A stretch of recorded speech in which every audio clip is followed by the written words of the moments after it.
Hakkarilerin, Yüksekovalıların, Şemdinlilerin, Çukurcalıların İstanbul'da yıllardır bir yerleri yoktu. En çok bu konuda şikayetçiydiler. Ama artık bundan böyle İstanbul'da Hakkarilerin de bir misafirhanesi, bir konuk evi olacak. Şu anda çalışmalar son aşamada ve hakikaten muhteşem bir eser ortaya çıkarılmış. Evet, bu başarının arkasında da İstanbul Hakkariler Derneği, özellikle başkanı Şemsettin Demir ve yardımcı Ramazan Kumek var. Biz gittik Ankara'da Sayın Başbakanımız buraya gelirken sürekli bir kovalamaca peşindeydik. Sayın Başbakanımıza bu projemizi verdik. Arada bir hafta geçmeden İstanbul AK Parti AK Parti İstanbul İl Başkanı Sayın Selim Temurcu ile Muharrem Ödemiş Bey aradılar bu projemizle ilgili olarak. Büyükşehir Belediyesi'ne gittik ve arada bir hafta geçmeden bu proje hayata geçti. Şu anda zaten kısa bir süre sonra zaten yapılıyor. Hayata geçecek. Mesela şu anda bile 2 tane hastalarımız var. Bunları biz şu anda kendi imkanlarımızla otellerde misafir ediyoruz. Şimdi başkan, yer olarak iş adamı Ramazan Kumek. Evet. Yer olarak Ramazan Bey bize verince şimdi şöyle bir şey de var arkadaşlar, kimse yanlış anlaşılmasın. Yani temelli vermem. Temelli değil. 5 yıllık bir hiçbir kira almadan 5 yıl. Bunun içinden 4 tane oda. Hakkariler Derneği'nin kendi odası. Ondan sonra gelen hasta, aile veya ailesiz, bir de gelen özel misafir, bir de taziye odası. Bu 5 odada hiçbir ücret alınmamaksızın. Geri kalan da Şemsettin Başkan, ben artık orayla fazla ilgilenemeyeceğim. Burada da dar gelirli ve başarılı erkek öğrencilerimize verelim.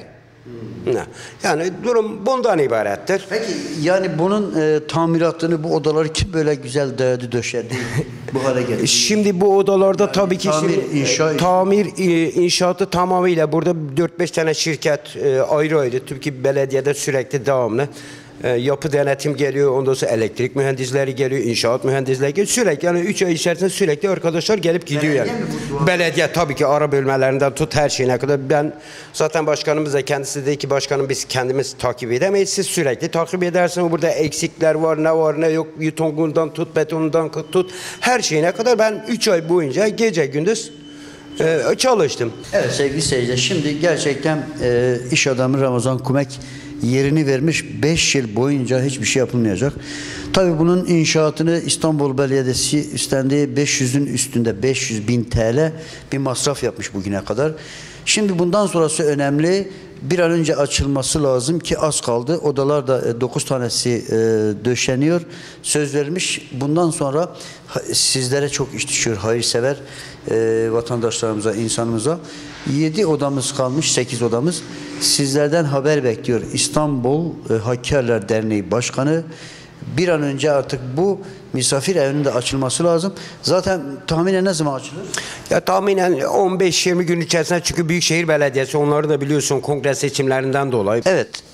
İşte Hakkariler için İstanbul'da kendi yerini, hem de İstanbul'un göbeğinde Levent'te milyon dolarlık yerini veren değerli Siirtli iş adamı sevgili Ramazan Kumek Bey'in yanındayız.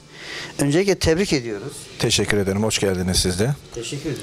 Şimdi hakikaten böyle yerinizi özellikle Hakkarilerin konuk evi olarak vermeniz nereden icap etti? Biz buradaki Hakkarilerin durumlarını görüyoruz.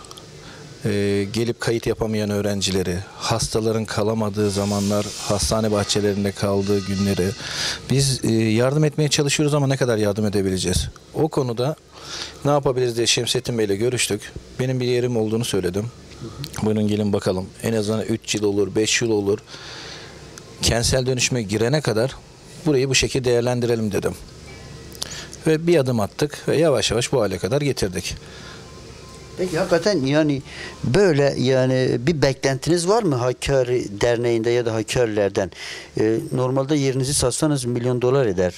Evet. Herhangi bir beklentim yok. Ne beklentim olabilir ki bu durumda? Yerimi veriyorum.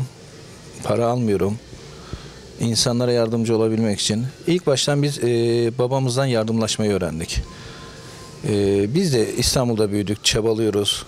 koşturuyoruz. Ama nereye kadar? Ne yapalım dedik? Elimizi taşın altına sokalım dedik. Ve başlayalım dedik. Ve başladık, bu duruma kadar da getirdik. Ama isterdim ki bu Hakkari'li iş adamlarından, hatta ki bırakın vatandaşlarından gelip para veremese bile gelip oranın temizliğine üstlense, yardımcı olsa. Her tarafta gece gündüz Şemsettin Bey orada. Ben işlerim nedeniyle, rahatsızlığım nedeniyle duramıyorum orada. Benim yapabildiğim şeyler işte bu kadardı ve elimden geleni de yapmaya çalışıyorum. Yine de yapacağım. Tabii dediniz, babamızda öğrendik tabii ki. Siz orada hani doğuda misafirperverlik ayrı bir şey. Bundan sonra insanlar en azından gelip burada sizin evinizde kalacaklar değil mi? O hissiyat. Kesinlikle kendi evimde, yani çok güzel bir duygu bu.